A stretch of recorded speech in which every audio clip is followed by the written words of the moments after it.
لە شوێنێکی وەکو هەولێر، شوێنێکی وەکو قەڵاتزێ، ئاکرێ، کۆیە ئافرەت دەهات کە پیاوی دەبینی ئاوای دەکرد. هەتا زۆر ئافرەتە بووە شەرمی کردو لە پێش بابی خۆشی ئاو بخواتەوە. خۆ حرام نییە، بەڵام قیممەی ئەدەب بوو. بەڵام بزانە ئەوڕۆ ئافرەتێک دێت، کوڕێک دێت دەڵێ من حەزم لە کوڕە، ئەوی تر دەڵێ ئافرەتەوە حەزم لە کچە. سبحان الله، بزانە تەدمیر گەشتۆتە کوێ. بەڵکو ڕێکخراوەکانی نەتەوەیە گرتوەکان ئەو ماوە دەڵێن بەرپرسێکی گەورە هاتوۆتە کوردستان، گوتوێتی قبوڵمان نییە باسی هاوڕەگەز باسی بکەن، دەبێ ئازادیان پێ بدەن. لە ئاستی نێودەوڵەتی هاتوون ئێرە وێران بکەن، دەیانەوێ ڕەوشت وێران بکەن. ئەو بابەتێ ئەو ڕۆژانە لە پەرلەمان وروژێنرا. واللهی عیبە. تخوا خۆشەویستان، لە چاو بێکاری، لە چاو هەژاری، لە چاو تێکبەربوونی کۆمەڵگا، لە چاو دەستێوەردانی دەرەکی بۆ ناو ئێمە، تخوا ئەوانە لە چ ئاستێکی باڵادا هەڕەشەن بۆ ئێمە، لە ئاستی چی؟ لە ئاستی مادە هۆشبەرەکان. عێراق تا 2003 ڕێژەی ئاڵوودەبوون بە مادە هۆشبەرەکان سفر بوو. بەڵام ئێستا عێراق لە مانگی هەشتی ڕابردوو بەس 1350 ئاڵوودەبوو گراوە، بەخوا 2350 کەشف نەکراون. چۆن وەریانیان کرد؟ دێن چاو لەو شتانە دەپۆشن. دەبێ ئازادی بدەینە ئافرەتەکان. کچ شەوانە درەنگ هاتەوە نابێ کەس لێی پرسێت، باب محاسبەی بکات، دەبێ بگرێت، سزا بدرێت. والله عیبە، والله عیبە یاساناسێک و یاسا دانانێک یاسایەک دابنێن خەڵک گەمەیان پێ بکە. باشە ئەوە گوترا پیاو تەعدای بە زۆر شۆ لای خێزانی خۆیتەوە، ئەوە گوتیان تاوانە، ئەوە دەڵێن بە تاوانە دەبێت سزا بدرێت، پێم ناڵێن چۆن کەشفی دەکەن. کەواتە هەر ئافرەتێکی بەرەڵا بوو هیچ هاوار دەکات و دەڵێ من پیاوەکەم بە زۆر هاتوتە لا. چۆن فەحسی دەکەن؟ عیبە عیب. ئەو شتانە بخرێنە ناو بابەتی یاسادانان. ئێمەشتی ترمان زۆرە، ئێمەشتی ترمان زۆرە.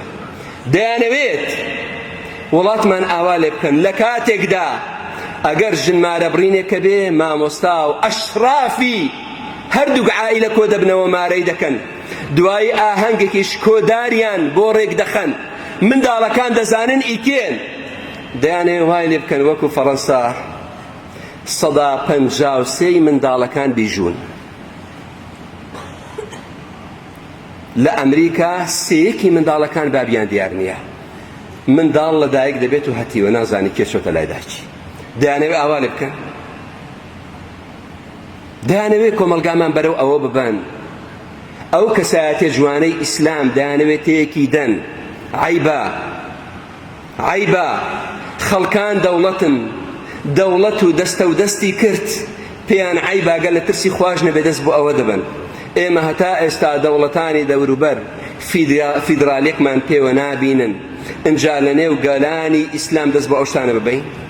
لە کاتێکدا باوەڕتان بێت، من یەقینم هەیە ئەوە پەلەقاژەی حەزارەتی غەربیە، چونکە وەڵڵا لەوێ بەرەو کۆتایی دەڕوات، چونکە لەوێ ئینسانەکانیان دەست ناکەون ئیش بکەن، بۆ چونکە منداڵیان نابێت. کوڕ و کچێک دەڵێن، کچەکە دەڵێ من منداڵم بۆ چییە؟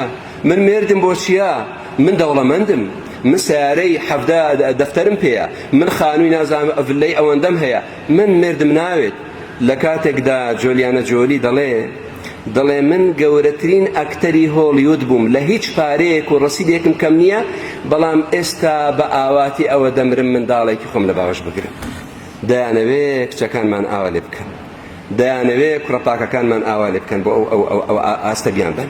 بۆیە خۆشەویستان، لە هەمووی ترسناکتر ئەو بابەتە نەخۆشی پێوەیە، وەکو پێغەمبەر فەرمووی صلی الله عليه وسلم، فەرمودەیەکەوە ئیمام ئیبن ماجە گێڕاوێتەوە: لم تظهر الفاحشة في قوم قط حتى يعلنوا بها إلا ظهر فيهم الأوجاع والأمراض التي لم تكن في أسلافهم.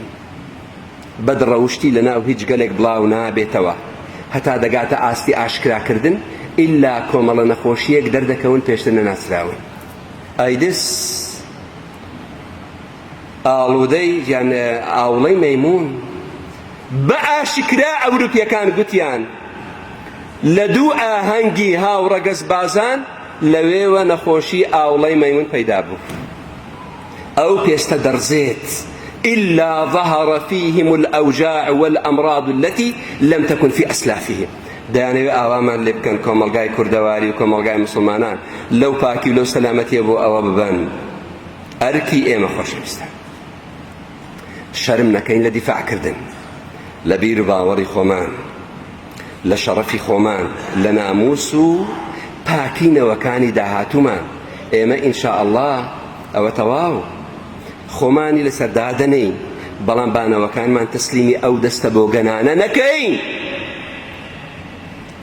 لێرە نا، بەڵکو لە ئەمریکا ئەو ماوەڕی خراوێکی کچان دروست بووە بە ناوی ئەنگوستیلەی زیوی. ئەو ئەنگوستیلەی زیوی ئەنگوستیلەیەکی زیویان لەبەرە، واتە ئێمە بە ڕێگای ناشەرعی نایاڵن پیا بێتە لامان. کۆمەڵە ئافرەتێک لە سوید خۆپێشاندانێکیان کرد، گوتیان بەسە منداڵ ڕەوشت باچی تردا نەبەزێت، مرۆڤایەتی بەهای نەما، قیمەتی نەما. کەواتە خۆشەویستان بەخوای وئین تەتەوەلەو یەستەبدل قەومەن غەیڕەکم ثم لا تەکونوا ئەمثالەکم. ئەگەر ئێوەش پشت لە دین بکەن خوا گەل و دەستەیەکی تر دێنێ لە ئێوە باشتر دەبن. ئیسلام پێویستی بە ئێمە نیخۆ، خۆ ئێمە ئیشمان بە ئیسلامە. بەرگەری لە وابەتە بکەن، بنووسن بە شێوازی جوان، جنێ و مەدەن، بەڵام موئامەڕەکە کەشف بکەن، بڵاوی بکەنەوە. نابێت، قبوڵمان نییە. بۆیە من دەستخۆشی لەو وەزیرە دەکەم کە گوتی ئەو بابەتە لەگەڵ عورفی ئێمە ناگونجێت، شەو کچێک دوازەی شەو بێتەوە با بۆ ئێمە بڵێ لەکوێ دێوە. من دەستخۆشی لێ دەکەم.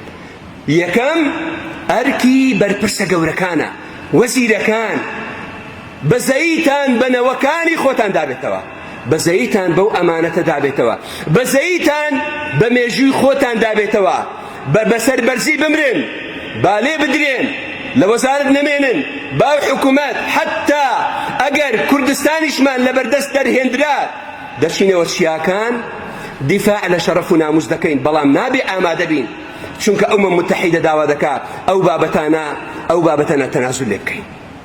یا ڕەبی خۆیان بمان پارێزە.